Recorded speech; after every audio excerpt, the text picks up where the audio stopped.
नमस्कार, स्वागत है आप सभी का। मैं हूं आपके साथ शाफनी पटनायक। बुलेटिन की शुरुआत करेंगे। सीएम मनोहर लाल ने राष्ट्रीय बालिका दिवस के मौके पर सभी को बधाई दी। सीएम ने ट्वीट करते हुए लिखा कि खेल का मैदान हो या आसमान की उड़ान, हमारी बेटियां हर जगह देश को गौरवान्वित कर रही हैं। उन्होंने आगे लिखा कि आइए सभी बेटियों को सशक्त और साक्षर बनाने का संकल्प लें।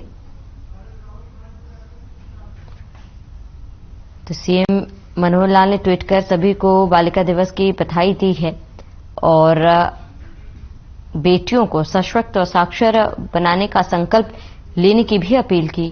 उन्होंने लिखा कि सभी बेटियों व उनके अभिभावकों को राष्ट्रीय बालिका दिवस की हार्दिक बधाई। खेल का मैदान हो या फिर आसमान की उड़ान, हमारी बेटियां हर जगह देश को गौरवान्वित कर रही हैं।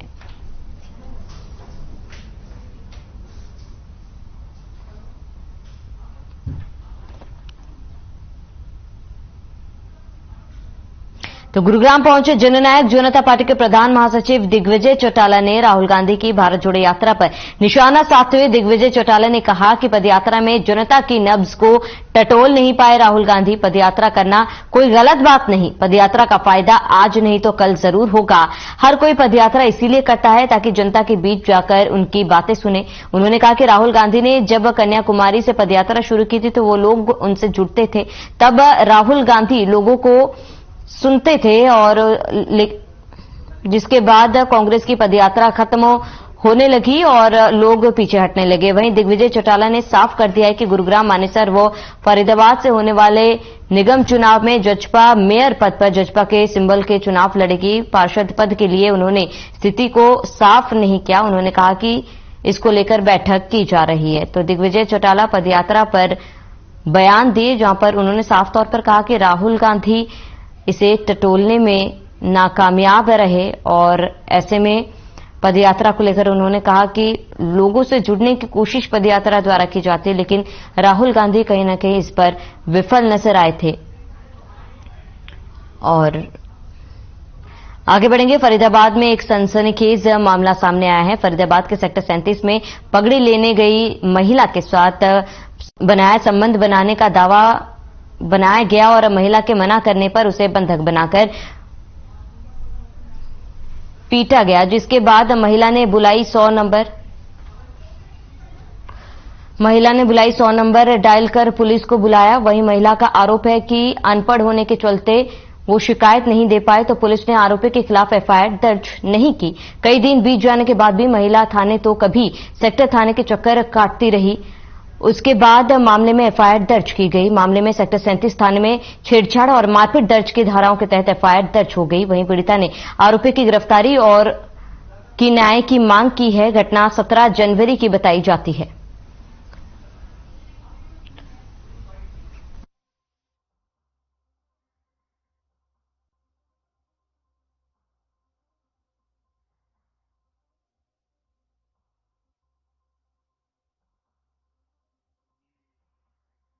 के अंतर्गत की बात है। एक महिला अपने किसी दोस्त के साथ किराए पे रहती थी और जिसके साथ किराए पे रहती थी वो उसी के नाम से वहाँ पे उनका रेंट एग्रीमेंट था। वो महिला वहाँ पे जो डीलर थे जो मकान वगैरह दिलवाते हैं रेंट पे, उनके पास गई तो उन्होंने कहा कि भाई हम तुम्हें नहीं जानते हैं और किसका पैसा है ये, वो जिसका पैसा वही लेके जाएगा। उसने बताया कि फलाने के साथ मैं रहती हूँ। लेकिन उनकी इसी बात पर बहसाबाजी हुई है तो उसने पुलिस को फोन किया, तो मौके पर पुलिस गई थी। तो पुलिस को उसने ये बताया कि ऐसी बात है, ये मेरे साथ मारपीट कर रहे, मेरा पैसा नहीं दे रहे। जी सर, उन्होंने बोला कि हमारे ऑफिस आ जाओ, ऑफिस में पैसे मिलेंगे। दीपू बोला मुझे कि आप ऑफिस आ जाना 2 बजे वहाँ भैया मिलेंगे।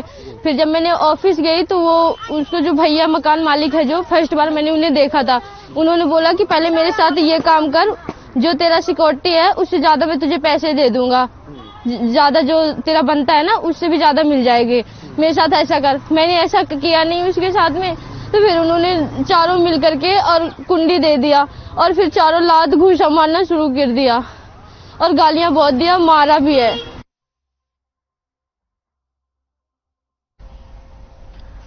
आगे बढ़ेंगे। बहादुरगढ़ में एक कार में अचानक आग लग गई। आग लगने से चालक की मौके पर ही मौत हो गई। चालक का शव कार के बाहर पड़ा हुआ मिला। अंदाजा लगाया जा रहा है कि कार में आग लगने के बाद चालक शीशा तोड़कर बाहर निकला होगा, लेकिन बच नहीं पाया। हादसा दिल्ली रोहतक राष्ट्रीय राजमार्ग पर बहादुरगढ़ बाईपास के झज्जर मोड़ फ्लाईओवर पर हुआ। घटना की सूचना मिलते ही पुलिस मौके पर पहुंची और मामले को जांच में जुट गई है।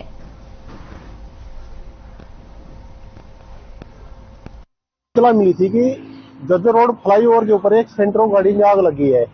अभी आप मौके पे पहुंचे, जो चालक था वो गाड़ी से बाहर पड़ा हुआ था, उसकी मृत्यु हो चुकी है। उसको डेड हाउस में रखवा दिया गया है सिविल हॉस्पिटल में।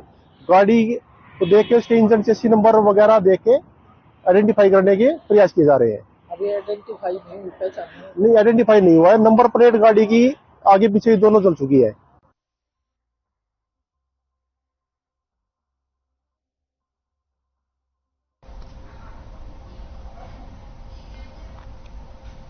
खबर चंडीगढ़ से है, जहां जवाहर यादव को एक बार फिर से मुख्यमंत्री मनोहर लाल का ओएसडी बनाया गया है। बीजेपी की पहली सरकार में भी मुख्यमंत्री के ओएसडी रह चुके हैं। और वहीं बताते कि जवाहर यादव प्रखर वक्ता और बीजेपी नेता है। संकट की घड़ी में सरकार की तरफ से मोर्चा संभालते आ रहे हैं और इसमें फिर एक बार उन पर सरकार ने भरोसा जताया है और सीएम मनोहर लाल का फिर एक बार ओएसडी बनाया गया।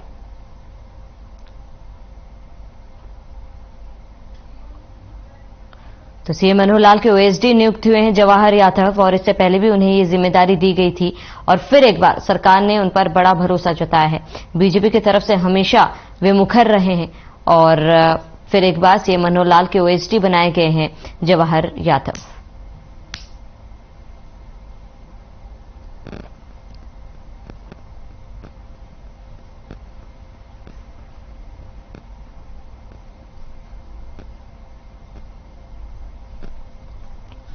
चंडीगढ़ में जिला अदालत को बम से उड़ाने की धमकी मिली है। इसके बाद पूरी इमारत को खाली करा दिया गया।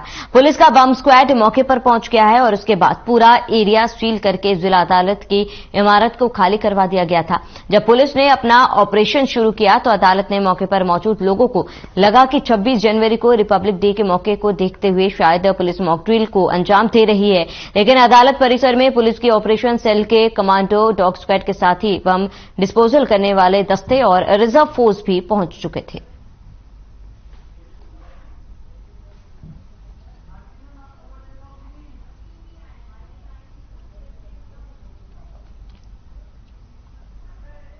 तो बम की खबर से हड़कंप मच गया। अदालत परिसर को तुरंत खाली कराया गया और डॉग स्क्वाड की टीम के साथ पुलिस टीम मौके पर पहुंची और आपको बता दें कि मौके पर बम डिस्पोज वाले भी मौजूद थे। बम की खबर से हड़कंप मच गया और जिला अदालत को बम से उड़ाने की धमकी के बाद ये कार्रवाई की गई थी। पूरी इमारत को फिलहाल खाली करा दिया गया है।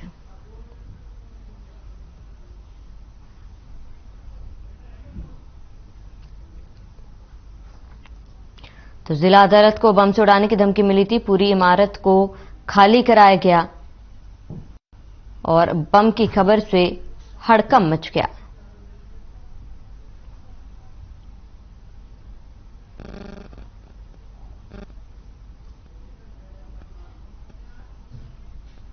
तो सोनीपत में गणतंत्र दिवस पर सुरक्षा को लेकर पुलिस कमिश्नर सतीश बालियान द्वारा एक्शन प्लान बनाया गया है और इसी के तहत जिले में 2000 जवानों की अलग अलग स्तर पर ड्यूटी लगाई गई है और वहीं 300 जवान हाईवे और अन्य जगह पर ट्रैफिक व्यवस्था को दुरुस्त करने के लिए लगाए गए और वहीं जिले में किसी भी अप्रिय घटना से निपटने के लिए 1500 जवान और काफी संख्या में पुलिस राइडर लगाए गए हैं। वहीं ड्रोन उड़ाने को लेकर प्रतिबंध लगाने के साथ साथ धारा 144 भी लगाई गई।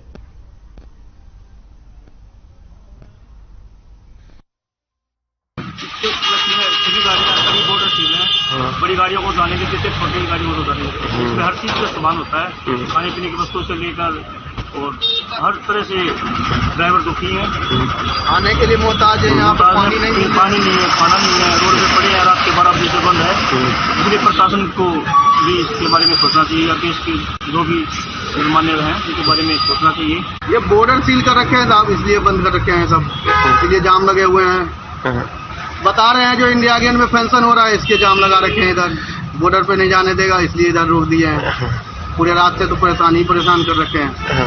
ये 26 जनवरी जो रिपब्लिक डे है, इसको धूमधाम से मनाया जा रहा है। दिल्ली में 23 तारीख से इसका सेलिब्रेशन शुरू हो गया है।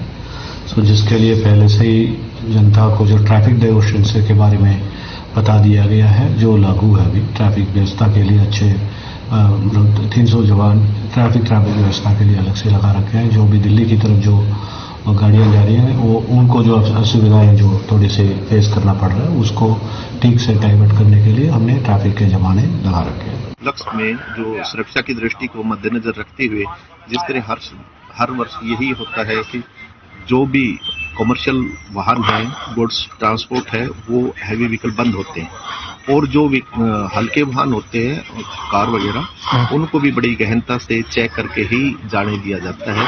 इस बारे में सीपी साहब की तरफ से पहले ही एडवाइजरी जारी की जा चुकी है और अभी सीपी साहब के दिशा निर्देश अनुसार जैसे कि हमने व्हीकल को डाइवर्ट किया है, डाइवर्जन जो बनाए, हमने 4-5 नाके लगाए हैं।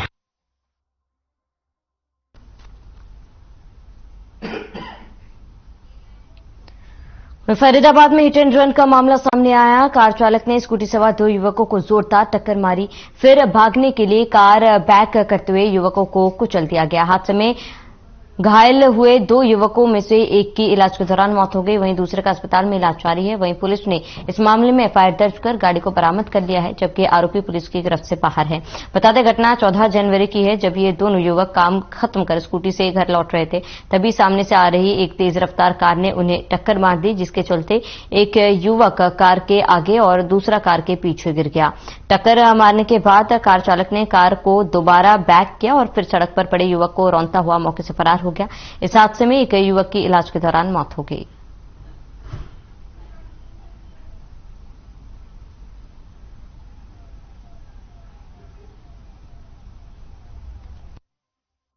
बार बार कुचल रहे थे, उसको कुचला गया है बैक करते हुए 2 बार आपने सीसीटीवी कैमरे में देखा है। फिर हमको सैटरडे को खबर मिली, हम लोग गए, उसको हॉस्पिटल में एडमिट किया। हॉस्पिटल और बीके वालों ने जवाब दे दिया। हम ट्रॉमा सेंटर लेके गए दिल्ली सफदरजंग।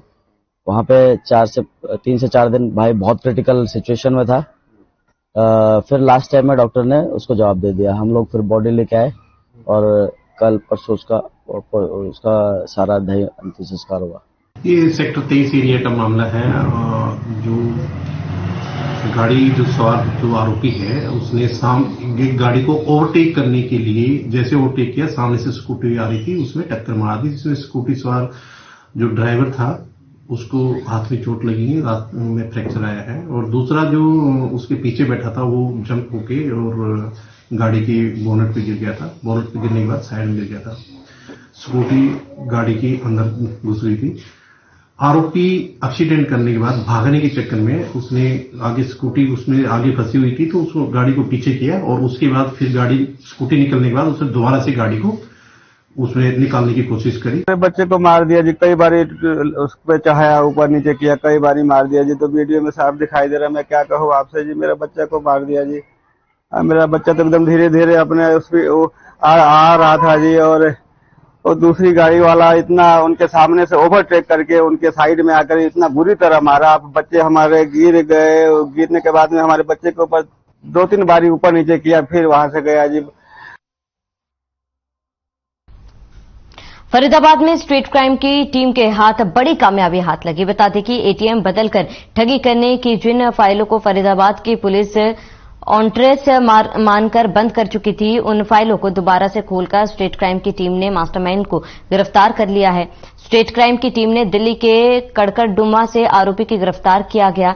ठगी करने वाले गिरोह के एक सदस्य को पहले ही गिरफ्तार किया जा चुका है और इसके गिरोह के अन्य आरोपियों की गिरफ्तारी की जाने अभी बाकी है और आरोपी से दिल्ली एनसीआर में लगभग दर्जनों वारदातों का खुलासा किया गया। फिलहाल पुलिस आरोपी से पूछताछ कर रही है।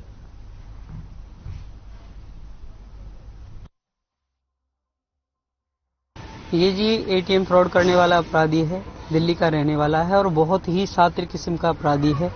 इसने बहुत सारी वारदातें अंजाम दी हैं और फर्जी डॉक्यूमेंट्स तैयार करने में एक्सपर्ट है। इसका एक साथी हमने पहले भी अरेस्ट किया हुआ था। ये दोनों मिलके फर्जी आधार कार्ड, फर्जी पैन कार्ड और फर्जी ड्राइविंग लाइसेंस, और उन्हीं फर्जी आईडियों पर फिर ये अलग अलग बैंकों में खाते खुलवाते और उन्हीं फर्जी आईडियों पर ये अलग अलग कार्ड स्वैप मशीन लेते।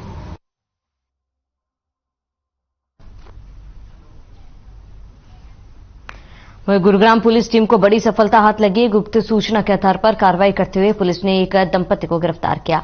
आरोपी की पहचान सुखदेव सिंह उर्फ सुक्खू और प्रियंका के रूप में हुई है। पुलिस ने आरोपी के पीस से 70 किलोग्राम गांजा बरामद किया है और इसके खिलाफ थाना मानेसर गुरुग्राम में एनडीपीएस एक्ट के तहत केस दर्ज किया। पुलिस जांच में पता चला है कि गांजा उत्तराखंड से खरीद कर लाए थे।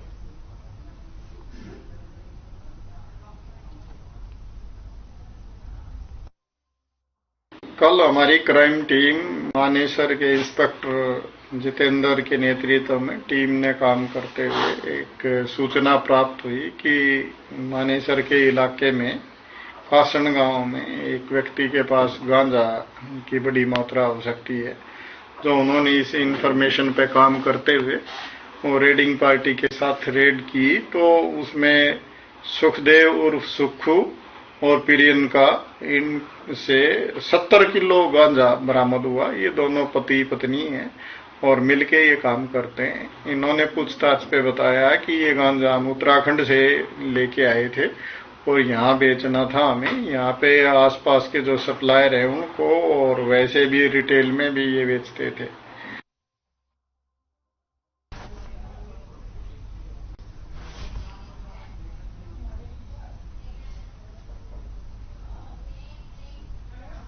चलिए यहां रुकेंगे एक छोटी सी ब्रेक के लिए, जल्द हाजिर होंगे।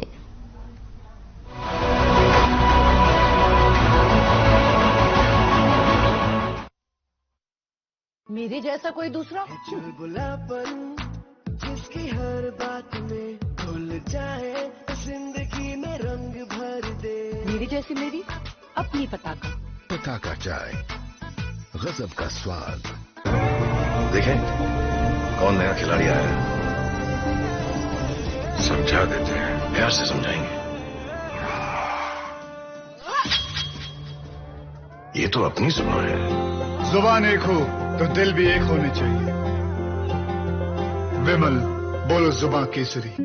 Hey mom, hey, look, I can download a song really fast. I can make dosas faster. Must be joking. Bus, 3 easy steps. Mix with water, spread batter, fry. गाना डाउनलोड हुआ? नहीं, पर तब तक मैं इडली बनाती हूँ। हमने बनाया किड्स से। नमस्कार दोस्तों, कुछ दिन पहले अखबारों में आपने पढ़ा होगा कि मोदी सरकार ने सरकारी ऑफिसों में बरसों से पड़ा फालतू सामान बेचकर कई 100 करोड़ रुपए इकट्ठा किए और लाखों वर्ग फुट जगह खाली कर ली। इस सफाई अभियान के दौरान कबाड़ हटने से 88 लाख वर्ग फीट जगह खाली हो गई और कबाड़ बेचने से कई 100 करोड़ रुपए का लाभ हुआ। सो अलग गौर करने वाली बात यह है कि यह कचरा कोई महीने 2 महीने का नहीं था, बल्कि बरसों बरस से पड़ा हुआ था। दोस्तों, ये खबर पढ़ने के बाद मेरे दिमाग में एक अलार्म सा बजा। एक आइडिया जो जिंदगी बदलने वाला विज्ञापन मेरे जहन में घूमने लगा। मैं सोचने लगा कि क्या हमारे जीवन में भी कुछ ऐसा ही नहीं चल रहा है। हम भी तो अपने दिलो दिमाग में बहुत सारी फालतू की बातों को भरे रखते हैं। कोई दुर्घटना हो गई, कोई अपना हमसे बिछुड़ गया, किसी से कोई छोटी मोटी बात पर अनबन हो गई, बस हमने मन में दुर्भावना को पाल लिया और चंद पलों में पुराने से पुराने संबंधों को तोड़ लिया। पारिवारिक, सामाजिक, व्यापारिक संबंध हमेशा के लिए सिर्फ इसलिए टूट जाते हैं क्योंकि हम अपने जज्बातों की परवाह ना करके अपने मन में जो कचरा भर लेते हैं उसे साफ नहीं करते, उसे भूलने की कोशिश नहीं करते, बल्कि उन विचारों के कारण पैदा हो रही नकारात्मक ऊर्जा को ही जीवन भर ढोते रहते हैं। आइए मोदी सरकार की तरह हम भी इस कचरे को हटाते हैं और पुरानी कड़वी बातों को भूलकर मन की गांठें खोलकर उन्हीं की जगहों पर अच्छी यादों को संजोते हैं। इसका तरीका बरसों पहले एक शायर ने सुझाया था। कुछ इस तरह मैंने जिंदगी को आसान कर लिया, किसी से मांग ली माफी, किसी को माफ कर दिया। जीवन के प्लस माइनस की गुत्थी को सुलझाने के लिए फिर मिलेंगे। नमस्कार।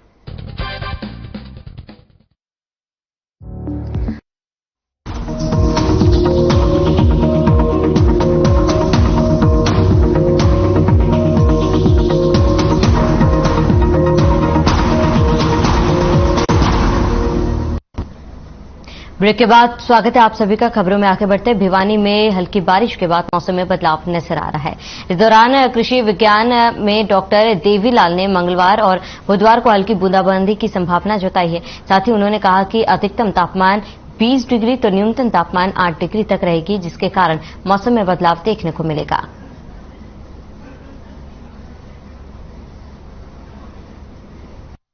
मौसम में जो बदलाव है वो पहले से जो हमारी पिछला बुलेटिन था उसमें जैसा कि पूर्वानुमान था कि 24 तारीख को हल्की से मध्यम बारिश की संभावना जताई गई थी। तो 24 की रात से अभी मौसम में बदलाव आपको देखने को मिल रहा है, हल्की बूंदाबांदी भी हुई है और ये आज संभावना ज्यादा है बारिश की और कल तक जो है वो हल्की से लेकर के मध्यम बारिश हो सकती है। उसके बाद में जो है वो मौसम साफ रहने की संभावना है। तो आज और कल 2 दिन जो है 24 और 25 को हल्की से मध्यम बारिश की संभावना है।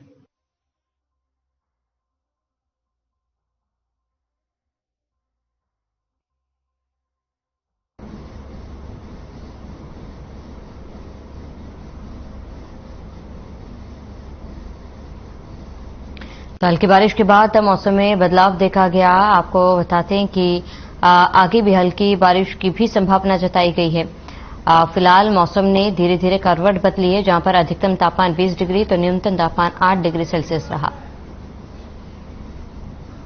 तो यमुनानगर में गणतंत्र दिवस समारोह में मुख्यमंत्री मनोहर लाल ध्वजारोहण करेंगे, जिसको लेकर अधिकारियों ने यमुनानगर के तेजुली स्टेडियम में फुल ड्रेस रिहर्सल में जायजा लिया। बता दें कि यमुनानगर के उपायुक्त राहुल हुड्डा और पुलिस अधीक्षक मोहित हांटा ने बताया कि गणतंत्र दिवस समारोह को लेकर सभी तरह की तैयारियां पूरी कर ली गई है। उन्होंने बताया कि सुरक्षा की दृष्टि से चप्पे चप्पे पर पुलिस बल तैनात रहेंगे, असामाजिक तत्वों पर नजर रखी जाएगी। उन्होंने बताया कि इस पर दिल्ली के लाल किले के समारोह की तरह यमुनानगर में भी बाइक पर सवार होकर अपने कर्तव्य दिखाएंगे।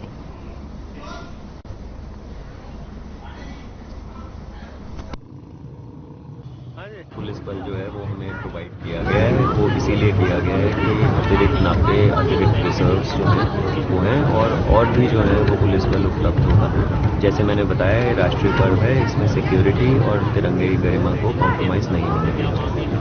जो प्रेडिक्शन थी मौसम की 3-4 दिन पहले तक तो अपनी 26 जनवरी की ये प्रेडिक्शन थी कि उसमें जो है बारिश होगी। इस समय हमारे पास जो मौसम की प्रेडिक्शन है उसके हिसाब से बारिश वैसे नहीं दिखाई गई है, लेकिन फिर भी बारिश की संभावना को इंकार ना करते हुए हमने अनाज मंडी में जो है एक ऑल्टरनेट वेन्यू की व्यवस्था कर रखी है। अगर किसी कारणवश यहाँ उस समय बहुत ज्यादा बारिश हो गई और नहीं हो पाएगा तो वो कार्यक्रम जो है अनाज मंडी में स्थापित चेंज कर दिया जाएगा और कार्यक्रम फिर वहां पर करवाएगा।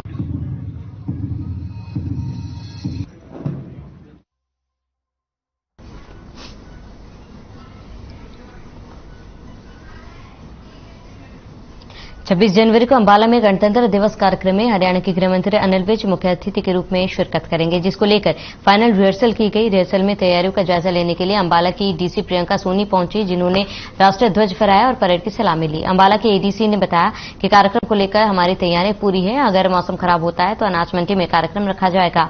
गणतंत्र दिवस में सभी बच्चों ने सांस्कृतिक कार्यक्रम में प्रस्तुति दी। अंबाला के एडीसी सचिन गुप्ता ने बताया कि गणतंत्र दिवस की फाइनल रिहर्सल करवाई, जिसमें बच्चों ने काफी अच्छी प्रस्तुति दी। यदि बारिश होती है तो पूरा कार्यक्रम अनाज मंडी में करवाया जाएगा। इस दौरान कार्यक्रम एसपी जशवंतदीप सिंह रंधावा भी मौजूद रहे।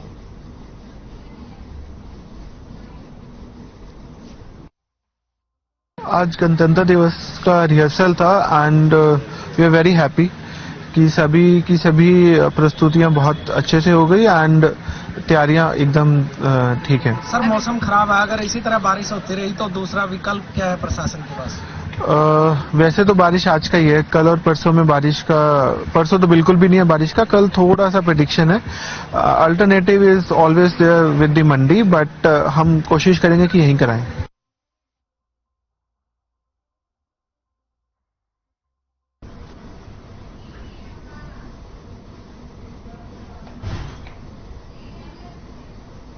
खबर अंबाला से है, जहां अब ड्राइविंग लाइसेंस बनवाने के लिए प्रदेशवासियों को दफ्तरों के चक्कर नहीं काटने पड़ेंगे। वहीं सरकार जनता को दी जाने वाली सुविधाओं की समय सीमा तय की गई, जिससे अंबाला की जनता की काफी खुश दिखाई दे रही है, क्योंकि अब उन्हें वाहनों से संबंधित किसी भी काम के लिए सरकारी विभागों के चक्कर नहीं काटने पड़ेंगे। अब 7 दिन में स्थायी driving licence, duplicate driving licence का पूरा काम हो जाएगा और ड्राइविंग लाइसेंस में नई श्रेणी में 10 दिन में जुड़ जाएगी और अगर ऐसा नहीं होगा तो संबंधित एक्शन भी लिया जाएगा।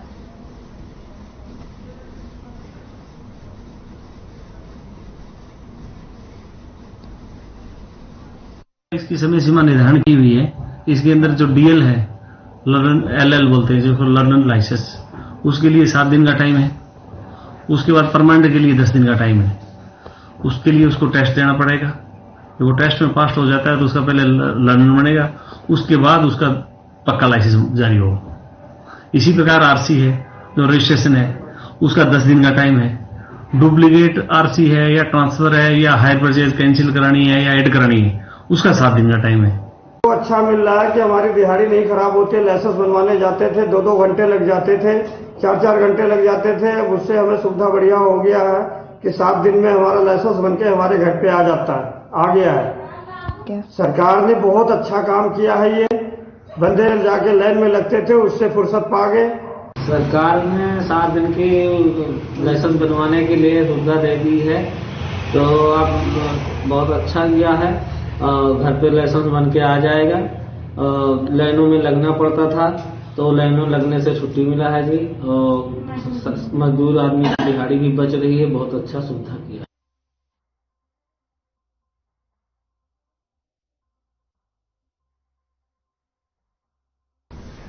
इसी बीच लखनऊ से एक बड़ी जानकारी सामने आ रही है। बड़ी खबर, अहम जानकारी लखनऊ से आपको बताते हैं इस वक्त की बड़ी खबर। सीएम ने पुरानी बिल्डिंग गिरने का लिया संज्ञान। मौके पर एसडीआरएफ और एनडीआरएफ की टीमें भेजने के निर्देश दे दिए गए हैं। दुर्घटना में घायलों का समुचित उपचार कराया जाए। सीएम ने घायलों के शीघ्र स्वस्थ होने की कामना की है। राहत और बचाव कार्य कराए जाने के निर्देश सीएम द्वारा जारी कर दिए गए। सीएम ने पुरानी बिल्डिंग गिरने का दौरा किया है, इस पर संज्ञान लिया और मौके पर एसडीआरएफ एनडीआरएफ की टीमें भेजने के निर्देश दिए। दुर्घटना में घायलों का समुचित उपचार करने के भी निर्देश दिए। तो घायलों के जल्द स्वस्थ होने की कामना की है सीएम ने। बड़ी जानकारी इस वक्त लखनऊ से।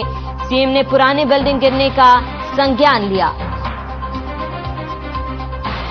तो दुर्घटना में घायलों का समुचित उपचार कराया जाए, इस वक्त की बड़ी खबर आपको बता रहे हैं, जहां पर लखनऊ में पुरानी बिल्डिंग गिरने पर सीएम ने संज्ञान लिया है। ज्यादा जानकारी के लिए संवाददाता सैफुद्दीन खान हमारे साथ जुड़ चुके। सैफुद्दीन, फिलहाल वहां पर कैसी स्थिति है? 1.5 घंटा पहले भूकंप के आने से एक जो है 23 सेकंड का भूकंप जो है यहाँ पे देखा गया, और जो उसके बाद में यहाँ जो बिल्डिंग गिरी है उसी भूकंप का झटका उसमें समाया गया। फिलहाल हम आपको एक बात बता दें, हालात ऐसे हैं यहाँ पर के इतने दिन से ये कहा जा रहा था कि इस बिल्डिंग को जो है कहीं न कहीं तोड़ा जाए या उसको कहीं गिराया जाए, और उनसे जो है सरकार की तरफ से अपील करते रहे जिनकी बिल्डिंग है, और अभी तक चेता नहीं गया। अभी हालात ये है कि उसमें 20 से 22 लोगों की फंसने की बात बताई जा रही है। अभी एक बच्चा और तीन महिलाएं बाहर निकाली गई है। फिलहाल इसमें यहाँ पर पुलिस ने भी आ गए, डिप्टी सीएम भी यहाँ पे पहुंच चुके हैं, और आला अधिकारी भी यहाँ पे पहुंच करके सब अपने जुटे में हैं किस तरह से जो है इसको यहाँ पे बच्चों को जो और लोग जो है उसको कैसे निकाला जाए, सब इसी मामले में जुटे हुए। फिलहाल डिप्टी सीएम आ चुके हैं। डिप्टी सीएम ने एक आदेश जारी किया है कि जल्दी से जल्दी यहाँ तक मिलिट्री को भी जो है आदेश जारी किया गया, उनको भी बुलाया गया है। कितने जो वहाँ पे अधिकारी हैं उन लोगों को बुला करके वहाँ पे जो है इनको निकालने की कोशिश की जा रही है कि जल्दी निकल करके आए, जिससे जो है कोई ऐसा भी अभी तक कोई घटना इस तरह की नहीं हुई है, किसी की मौत का मामला तो सामने नहीं आया है। जी ठीक है सैफुद्दीन, तमाम जानकारी के लिए आपका बहुत बहुत शुक्रिया। चलिए इसी के साथ इस बुलेटिन में मेरे साथ इतने ही। देश और प्रदेश की तमाम बड़ी खबरों के लिए आप बने रहे हमारे साथ।